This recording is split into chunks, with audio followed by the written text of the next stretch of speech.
এমন ইমামত তরিকতের রাদিয়াল্লাহু আনহুর আমার চেয়ে আমি মনে করি যে আমার চেয়ে ভাগ্যবান সন্তান পৃথিবীতে কজন হয়? আলহামদুলিল্লাহ, শুকর আলহামদুলিল্লাহ, ওয়াসসালাতু ওয়াসসালামু আলা হাবিবিল্লাহ। কারণ ইমামত তরিকত রাদিয়াল্লাহু আনহুর আমি সন্তান হতে পেরেছি, এর চেয়ে বড় কিছু আর পরিচয় আমার নাই। ইমামত তরিকত রাদিয়াল্লাহু আনহুর সাথে আল্লাহ হাবিব সাল্লাল্লাহু আলাইহি ওয়াসাল্লামের কি সম্পর্ক ছিল আমার কিন্তু ছোটবেলায় কিছু বুঝার সুযোগ হয়েছে। কোন কোন ঘটনা ইমামত তরিকতের কোন দরজা, ওনার সমস্ত তরিকাগুলো হাসিল করা, ওনার পীর কেবলা যিনি লেডি ড্রাগন কলেজের প্রফেসর ছিলেন, প্রফেসর পীর কুতুবুল ইরশাদ আল্লামা আব্দুল খালেক রাদিয়াল্লাহু আনহু সদুরা শরীফের, তিনি বলতেন যে আমার বোরহান আমার চেয়ে বহু তরিকায় বেশি কামালত প্রাপ্ত।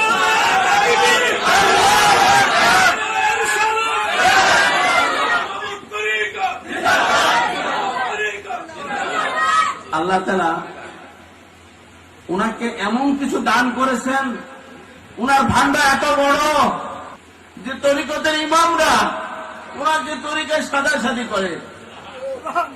কথাটা খুব গুরুত্বপূর্ণ, একটু বুঝার আছে। কোরআন শরীফে আছে প্রত্যেক ইমামের সাথে তারা দাঁড়াবেন আল্লাহ সেই হাসরের দিন। প্রত্যেক ইমাম চান যে আমার দলের লোক বেশি হোক। এটা কি অন্যায় হবে চাওয়া? সবাই হোক, আলহামদুলিল্লাহ। তো এই যুগে ওইসি প্রেমকে আবার জাগ্রত করা, এটা কি অনেকে চিন্তার বাইরে।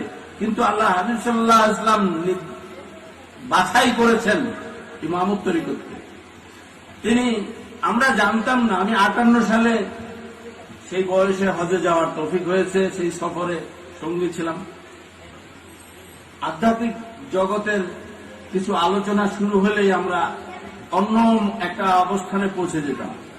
আমরা তখন সাধারণ জ্ঞান হারিয়ে ফেলতাম, দুনিয়ার অনুভূতি কিছু থাকতো না।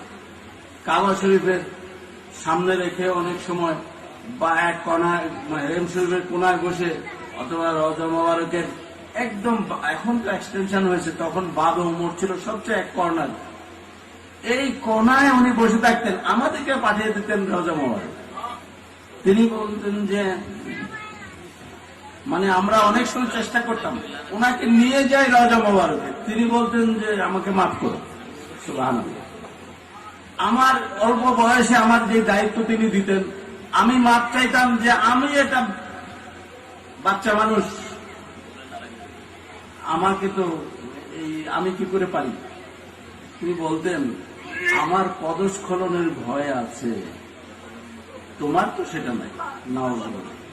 আমি এই নাউজুবিল্লাহ কেন পড়লাম? যে আমি এই বয়স আর সেই বয়স তো এক না। আমি তখন আমার স্পেন অফ টাইম, আমার জীবনের সময়টা কিন্তু কম ছিল, ভুল ভ্রান্তি কম ছিল। এখন বেশি হয়েছে, অন্যায় বেশি করে ফেলছি, গুনাহ বেশি করে ফেলছি, এই জন্য আল্লাহর কাছে মাফ চাইছি।